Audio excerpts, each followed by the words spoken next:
Welcome, everyone. Thank you for tuning in today. We are doing How Money Works for Entrepreneurs. And on today, we're going to talk about some key principles that allow business owners to scale in their business, to have financial success, which in turn also give them peace of mind. And so we won't take too long. The meeting is being recorded, so if you have any questions, we do ask that you put them in the chat, and then toward the end, we will open it up for Q&A. All right. All right. So once again, I'm Candy Martin from Martin Business Solutions, where we help you go from where you are to where you want to be, and we do it all painlessly. All right.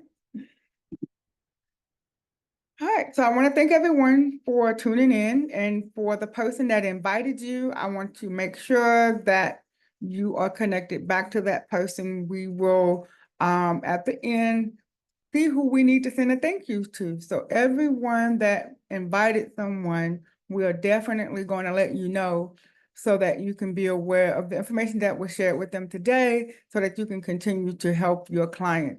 And if you are clients and guests of ours, we say thank you for taking time out of your day to be with us. And on the screen, there's a QR code that you can scan, and there's a little thank you gift. You can download our free ebook, Change Your Literacy, Change Your Life.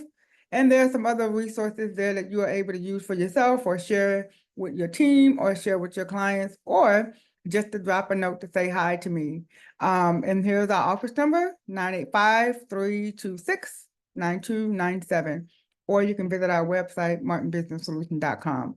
I always like to give that information out just in case someone has to log off. They'll have the contact information to follow up with us as well. All right, so for entrepreneurs, one of the first things I always like to do is let's talk about the numbers, what really goes on, because I know social media can make it so flashy and so glamorous, and it is fun. I tell you, I take being an entrepreneur any day versus being an employee. I promise you, there's no complaining being an entrepreneur. We just need to know the numbers. And when you know the reality of something, you usually do better at it. So less than half, about 48% of small business owners are confident they're paying taxes correctly. So those are some of the very first things people are like, well, why are we talking about taxes? I want to learn about money. I want to learn how to be a successful entrepreneur. Well, guess what? Welcome to the world of entrepreneurship. You got to pay taxes.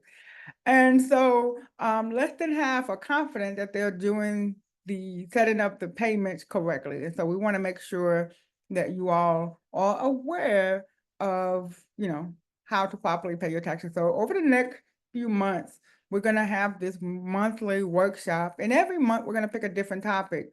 And so today will be more of a general overview of for entrepreneurs, but each month we're going to pick a few topics and we're going to really get into it. And taxes, it's going to be on the list for sure. 32% of small business owners say better financial literacy would help them improve budget and cash flow. And I would like to think that they're not just talking about in their small business, but they're also talking about in their home. Um, you know, the better you manage your finances at home, the better you'll manage them in the office, and vice versa. If you get on a mission to improve your budgeting and managing skills with the money in your business, chances are you'll do much better with your personal finances as well. Low financial literacy costs small business owners an average of $118,121 in lost profit. $118,000. What could you do in your small business with an extra $118,000? I mean, think about it. Marketing. If you have a brick and mortar, think about paint, product, charity. Like, it's just so many things you can do with 100 grand versus just losing it because you don't know. So hopefully that's what we do here today. 74% of entrepreneurs say that their cash flow challenges have stayed the same or worsened over the last 12 months. So thinking if you're watching the replay, we're in June 2025 now, at the time of this recording. And so, let's see, at the time of your recording, of this recording, so just think about it. 12 months ago and how it is today, 74% of people that are watching this replay or watching it live say, hey, the challenges in the cash flow have gotten worse or kind of stayed the same, which means they're not scaling. 38% of small business owners use their own money to fund their business when the cash river runs dry. That is not the way it's supposed to go.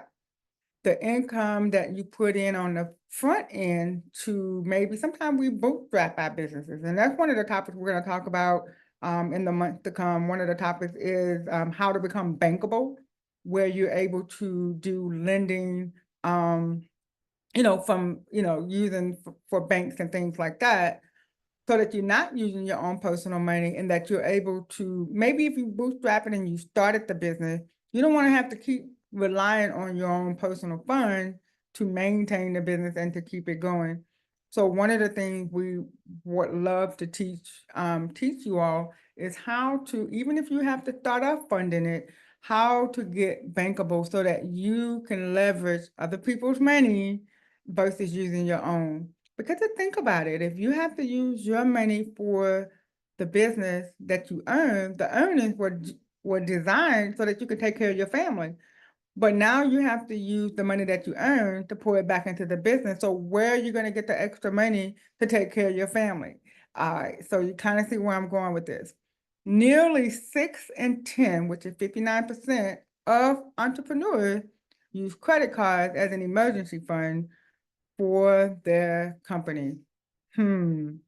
So, we definitely want to do something to change that.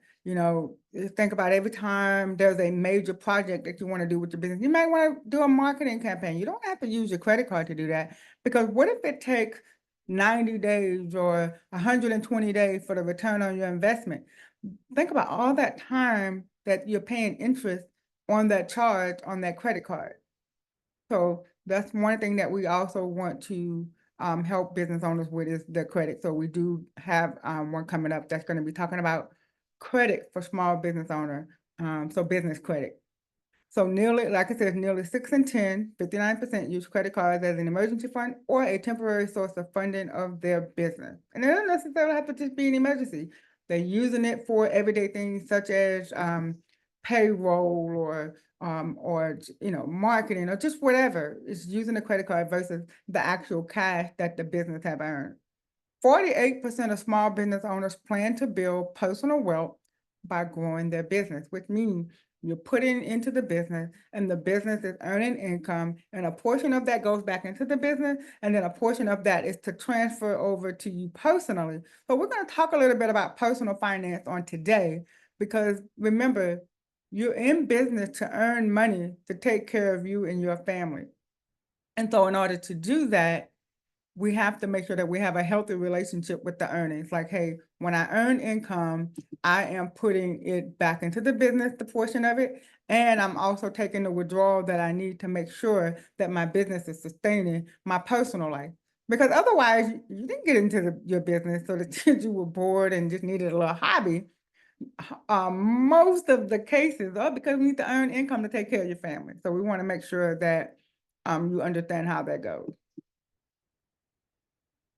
All right, so even though we're talking with entrepreneurs today, we got to remember that entrepreneurs are personal people. We're people. We're not AI. We're actual people that are working in this business, and we're seeking the income of our business to take care of our family. And so a lot of times we concentrate so heavily on the business, we forget about our personal finances. And like I said at the beginning, your business financial habits typically trickle over into your personal, or your personal financial habits trickle over into your business. That's why a lot of times when you go to a bank to get lending, they want to see your financial your personal financial portfolio, because of the habit. It's more so about habit trends. They want to make sure that, hey, that you're going to be a good candidate for this loan or this investment. All right. So I want to talk today, like I said, over the next few weeks, over the next few months, we'll have different topics like taxes, cash flow, business credit, all those things. Marketing, we may even do some marketing workshop. But today I want to focus on, for entrepreneurs, for you to understand that your personal income and your personal finances are just as important. Because remember, if you're not healthy physically or healthy financially, the business may suffer. So let's get into it. Financial illiteracy can cause poverty, debt, stress, divorce, confinement, and even a shorter lifespan. We're already there for entrepreneurs. 44% of Americans don't have enough cash to cover a $400 emergency. And that's personal and in business. They think about it. If somebody have a $400 charge back on a credit card payment that you've taken, chances are for most business owners, that is a huge hit. Even though $400 may not seem like a lot, but that $400 has to come from something from somewhere else. It's just not magically just gonna come from somewhere. $9,333 is the average credit card debt for a balance carrying household who will pay $37,000 in interest. So we just talked about earlier how small business owners charge their personal credit cards to take care of the business. So I would bet some of this $37,000 in interest is due to small business owners charging their personal credit cards to take care of the business. 43% of student loan borrowers are not making payments. And if you have a business, that is something that you do want to tackle as well, because you definitely don't want to lean against your business because of a personal student loan debt. 33% of American adults have zero retirement savings. Now, this is something that is at the highlight when I talk to small business owners, because a lot of small business owners, not all, come from corporate America, where you have those company 401ks, before you get your paycheck, they've already taken a portion of it and they set it aside, and they're helping to build your retirement nest egg. Well, what happens when you are the business owner? You own the company. There is no one coming to save you. You have to make sure that you develop your own retirement account. We're going to talk a little bit about that later on in the presentation today. But we really want to focus that. Think of that.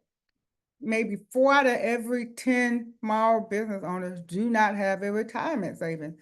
Some don't even know that they can even create a retirement plan for themselves. They think you have to work for a Fortune 500 company or some company in order to have a retirement plan, and that is not the case. So we're going to talk about that today. That is one of the things we will talk about on today. And let's talk about it. Let's get right into it. Saving. All right, small business owners, when we earn some income, it's already earmarked. We got payroll to meet. We got supplies we have to order. We got this new equipment. We have some business loans we have to pay. I mean, and we got cell phone bills. We got everything just coming out the ears.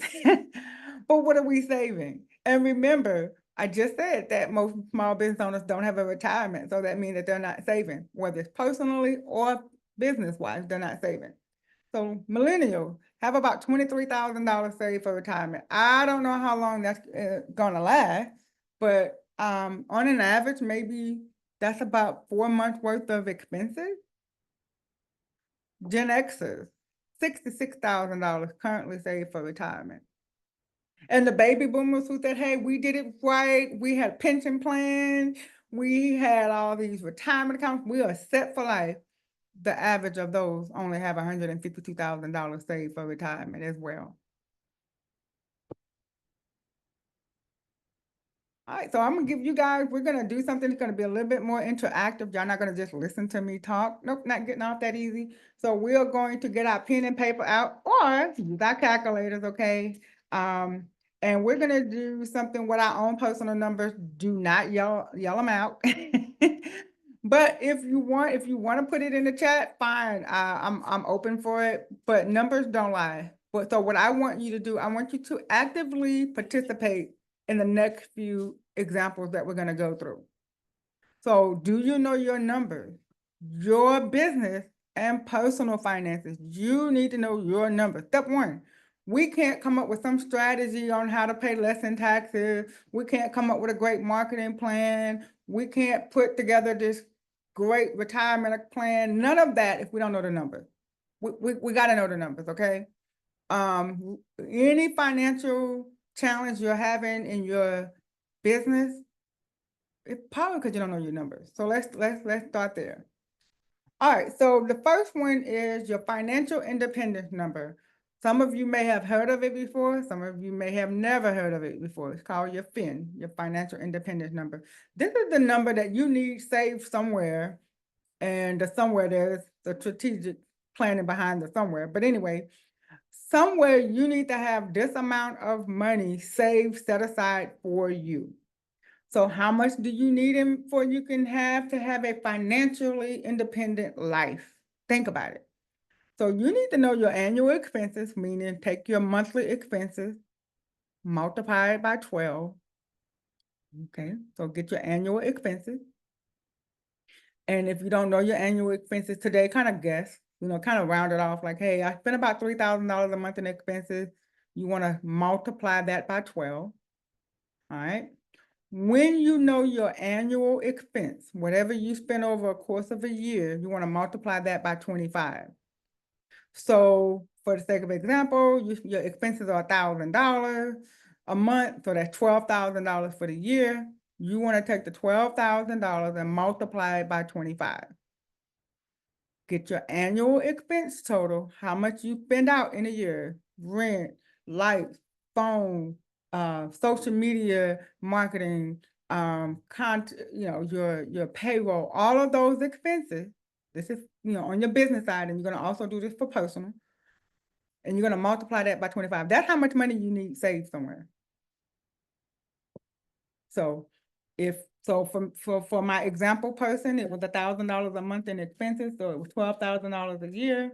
So $12,000 a year, I'm using my calculator times 25. My person needs $300,000 saved somewhere because their monthly expenses are $1,000. So if they have $300,000 sitting in the right place, they are doing pretty okay. All right. And then you want to duplicate that same equation for your personal. So if your personal expenses are the same, you want to use the same equation, figure out what your personal expenses are, and then you want to multiply that monthly expenses, multiply that by 12 so you can get your annual number, and from your annual number, multiply that by 25. So your personal expenses and your business expenses. All right. All right. So the next rule that we're going to go over to kind of help you make sure that you know your number is the 4% rule. Okay. All right.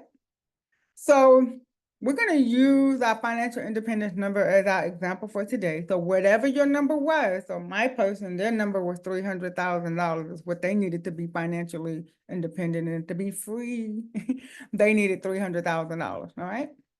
So let's say it's time to retire and now you want to access that amount of money that you have in a reserve.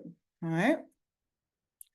The 4% rule says the first year of retirement, I don't need to withdraw more than 4% of whatever my financial independence number is or what I have in my retirement. So for our person that has the $300,000, I am going to multiply that by 4%. This person cannot spend more than $12,000 in a year, which equates to $1,000 a month. All right. So in order to know how to make your retirement last, and of course, it's an estimate. You really do need to sit down with your financial educator to make sure that your numbers are aligning so that you can have, 30 to 40 years in retirement without running out of money. Then you also have to remember to adjust it according to inflation.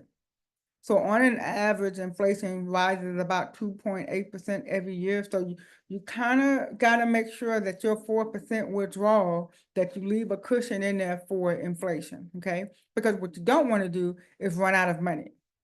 If you take 10% out a year, you're shortening the time that you'll have the money in your retirement. So you want to know your number so that you can plan accordingly and so that you can do your withdrawal so that they will last throughout the duration of your retirement. All right. All right, and our last rule that we're going to do for today, the rule of 72, which is one of my favorite rules that I love to talk about.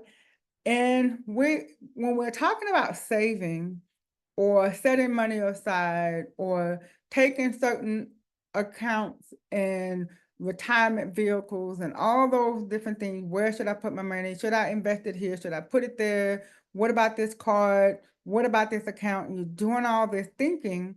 Let's use the rule of 72 to help you make your decision.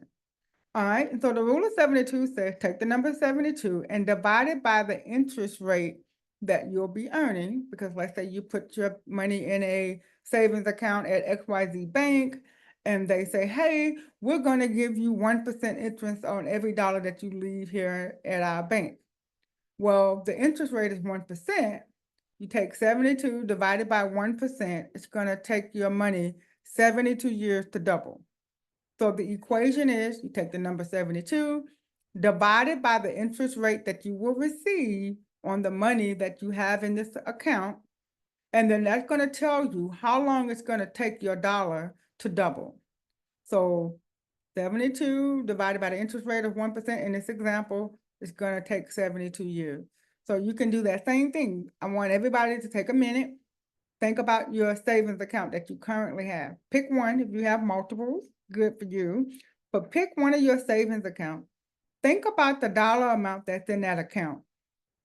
So for our example person, they have $1,000 saved, which is the average emergency fund saving amount gold. So let's say this person has $1,000, they're just getting started, and they want to know how much interest they're going to gain.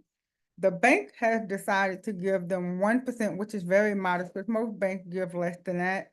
But let's say the bank is going to give them 1% on their savings.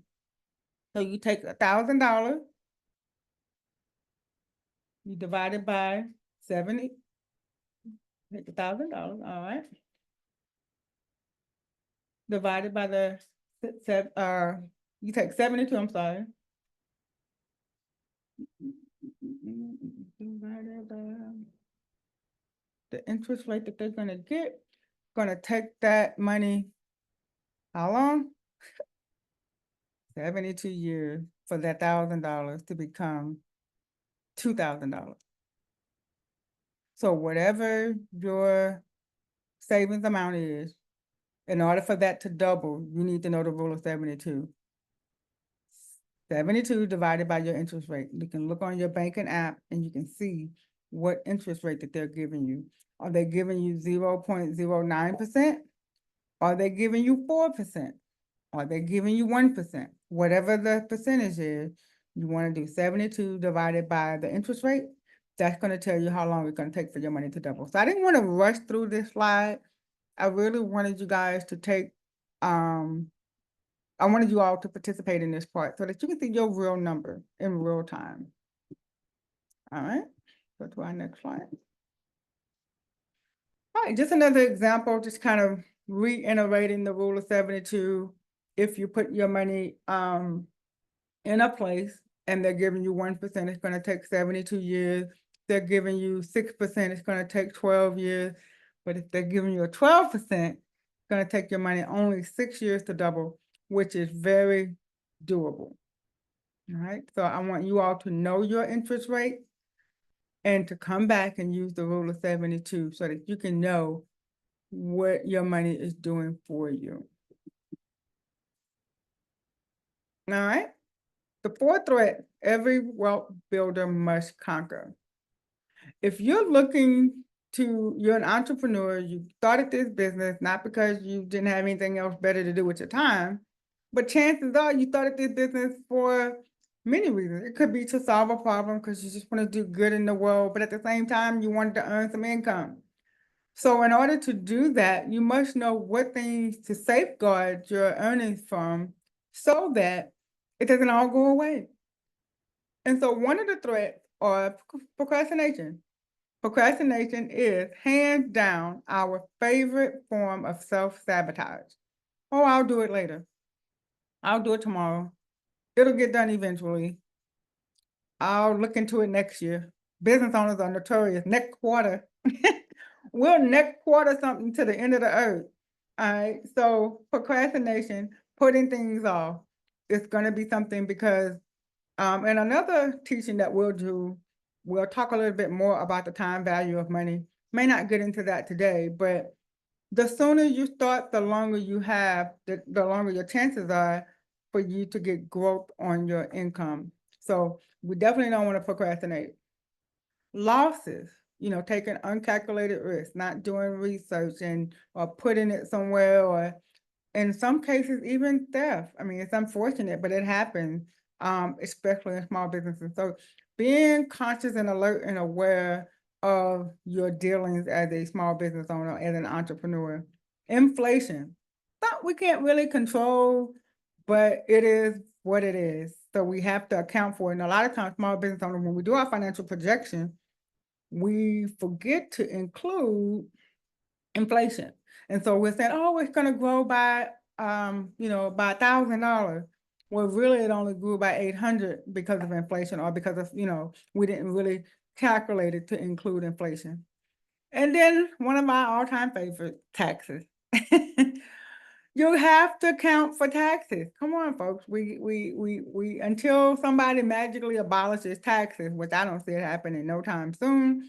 But let's say it does, then we'll be good. But until then, we have to make sure that every dollar that we earn, we know what our tax rate is.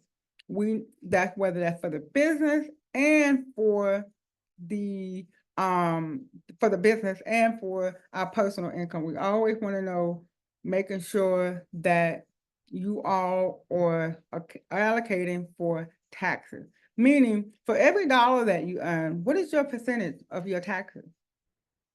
So, for example, we're going to keep using our example girl with her $1,000 that she earned.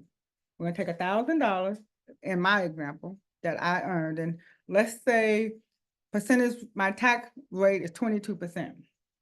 So $1,000 earned, tax rate is 22%. So $220 of that $1,000 that I just earned needs to be in a savings account, or some sort of something that says when it's time to pay those taxes quarterly or annually, that I have the money already set aside. So out of the $1,000, take out the taxes, I actually earned $780. The other $220 is for taxes. And so a lot of times small business owners don't allocate for taxes, meaning that at the end of the year or at the end of the quarter, the numbers aren't matching up because they have to pay the taxes out of an account that wasn't set aside to pay taxes. And so that now becomes a burden. And we don't want to use those credit cards to pay the taxes. When we talked about that earlier, small business owners having to utilize credit cards because they didn't properly plan to have the taxes paid. All right. 3 ways your money can be taxed. So let's talk about that. We have, as you see here on the screen, we have what's called the tax now, tax later, and tax never. Now, I'm in the tax never fan club. I don't know about you, but I would love to be the tax never.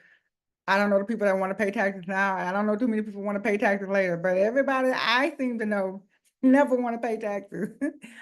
All right, so, but we do have to set aside for taxes. All right.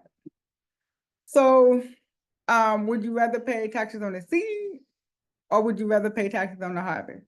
All right, so let's talk about it. Tax now or taxes paid on interest, earnings, and dividends every single year. Tax later, or taxes are paid when you start taking distributions in retirement. Okay. Tax never, or taxes are not owed on earnings and distributions. Okay.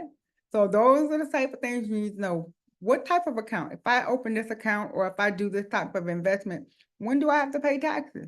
Do I pay them now? Every single year? That means I need to make sure that I have this set aside because I have to account for it? Or is it later? Okay, well then I need to be strategic and making sure that what I set up for later won't get swallowed up by taxes. And then the tax never, okay, I want to hear more about it. Mhm. All right, so how taxes affect various savings and investment accounts. The red, the tax now, okay? Then we have the tax later in yellow, and we have tax never in green. So the next two slides, we're gonna go through a few examples of when you pay taxes. I may not get into all of them, so you feel free to take a picture of the screen, set up a consultation so we can go over it more in detail for you. So taxable accounts are investments made from business income or employment salary wages that have already been taxed. Taxes are paid annually on interest dividends earned unless held in a qualified retirement plan. Okay, so as a small business owner, as you're earning income for your business, do you have your taxes set aside? Or is some of it held in a qualified retirement plan? Those are the things that you want to know. All right. Qualified retirement plan, 401k, 403b, 457, traditional IRA, things of that sort, allow you to invest pre-tax dollars with no taxes to pay on the principal or growth until retirement, at which time you'll pay income tax at the future tax rate on the full amount of distribution every year. So if the tax rate right now is 22% on my money, but what is it gonna be when I retire? What if it is 38%? Wow. So think about it. When do you want to pay those taxes? Taxes go up. All right. Annuity. Except for qualified retirement plans, money invested in annuities have already been taxed. Okay. Growth is tax deferred until retirement. At that time, you'll pay income tax on the growth portion of your distribution each year. Not on the whole amount, but on the portion that had the growth. All right, so let's get into our tax number. This is like everybody's favorite slide. People start clapping, confetti fall from the sky. Yes, I understand. All right, so government bonds, you use after-tax money to invest in government and municipal bonds, excluding qualified retirement plan. Depending on whether the bond is federal or municipal, interest may be exempt from federal or state tax. Maybe, okay? So that's where your financial educator comes in to help you navigate to make sure to check all the boxes and to read the fine print. Roth IRAs, you invest in a Roth IRA with after-tax dollars, your account grows tax-free, and you don't pay taxes on distribution in retirement. Okay, permanent life insurance, which is something that we all need to make sure that we have some sort of life insurance so that our families, as we think about it as business owners. I mean, I really, okay, so we're gonna do a session a little later of talk about retirements and insurances for small businesses and buy-sell agreements and succession planning and all that, estate plan. I think we're doing that one in September. That's our September topic. So, but for right now, premiums are paid with after-tax dollars as long as your policy remains active. You will never pay taxes on distribution. You take the distribution you take for supplemental retirement income or special purchases. So you definitely want to look into some sort of permanent life insurance policy if you're thinking about a tax never strategy. 3 strategies to protect against the impact of losses. Reduce your risk. We talked about that a little while ago. Make sure that you're, reading the fine print before you invest your time and dollars into something. Diversify your portfolio. It's not a one size fit all. No one thing is the magic portion that's going to solve all of your financial problems. So make sure that you're diversifying your portfolio and utilize financial vehicles and determine which one is right for you.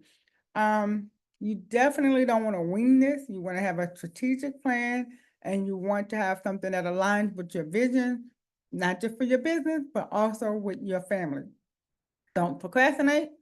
We talked about that. Don't put it off the next quarter. Make this something you do this quarter. All right. Consider inflation and talk to your financial professional about ways to reduce or remove the impact of losses from your strategy. Because like I mentioned, I don't care what self-help tip you get, what guru advice you get. If you don't have a plan to protect against losses, it's like putting money in a bag with a hole in it. It's like, okay, I'm working hard and I'm doing this and I'm setting it aside, but you don't safeguard against losses, it's going to be all for nothing. All right, and our last part for today, we're going to talk about 4 documents. As business owners, we really get away from this. I've seen so many entrepreneurs that I've worked with were like, oh, I didn't think about it. I was going to get around to it next quarter. You know how we do. So this was something that wasn't necessarily a part of the entrepreneurship presentation originally, but I felt like it was necessary because remember, we started off the very first slide, remembering that small business owners have personal lives. And so we need to make sure that our personal lives are in order as well, because what's the saying? The way you do one thing is how you do everything, all right? So this will be some advice for small business owners as well as individuals, so you can share this with your family. There are 4 documents that should be included in your estate plan. I will. Even though I would prefer a trust, especially for small business owners, let's stick to the basics and let's get a will done.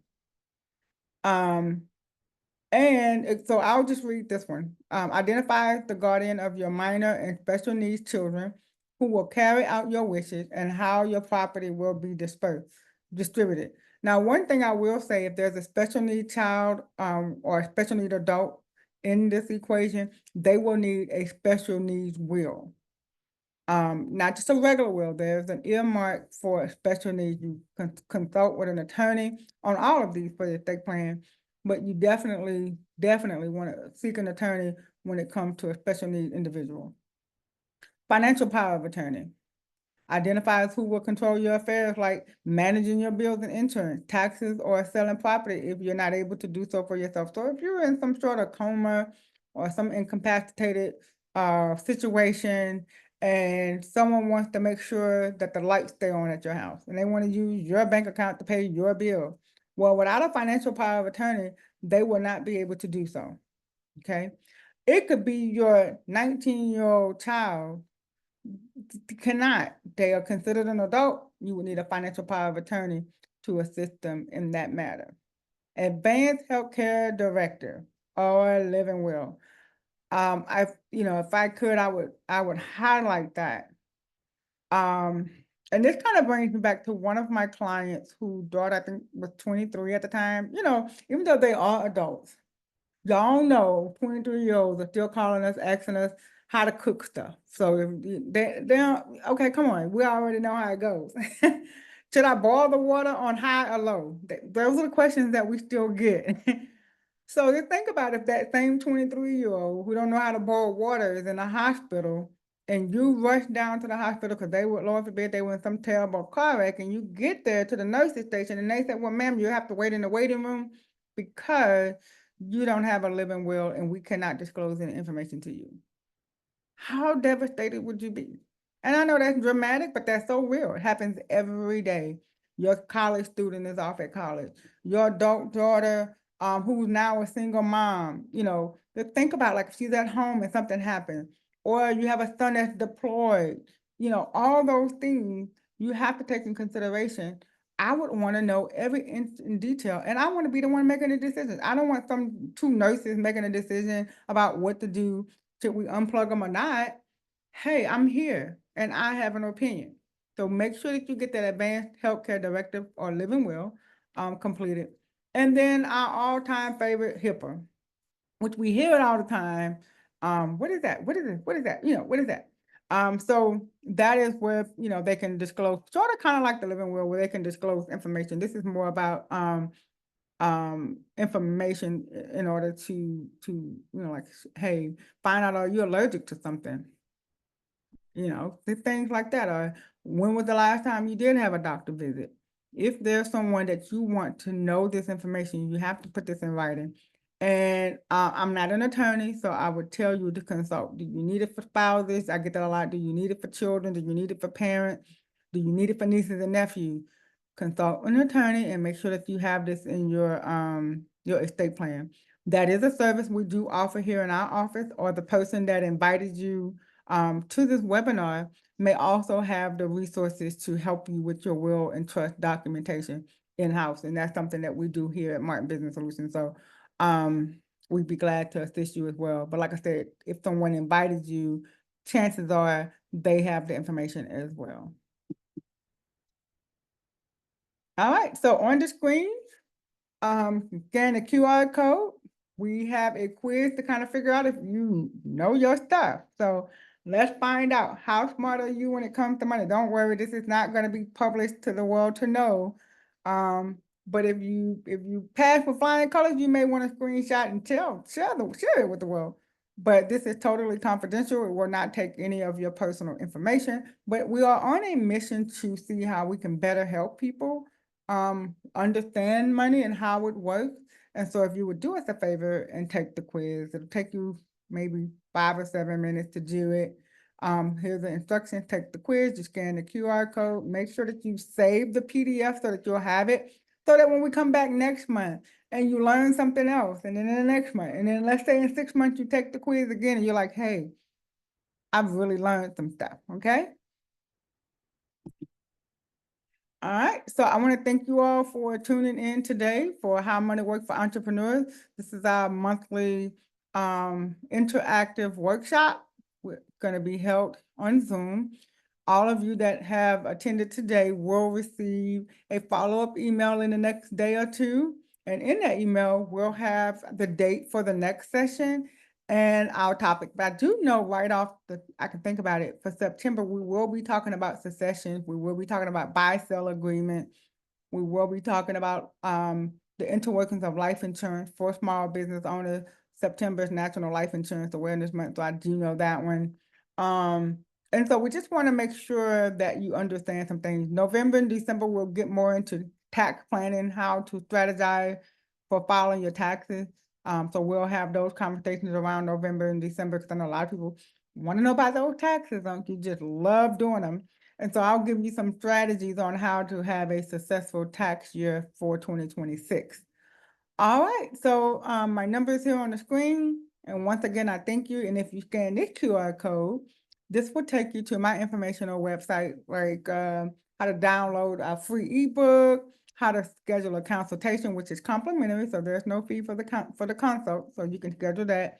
And it has some events and it has some other cool stuff, and even a video about the Rule of 72 that we talked about on today. So I look forward to hearing you all's feedback. And I'm going to check the comment section for Q&A before before we head out.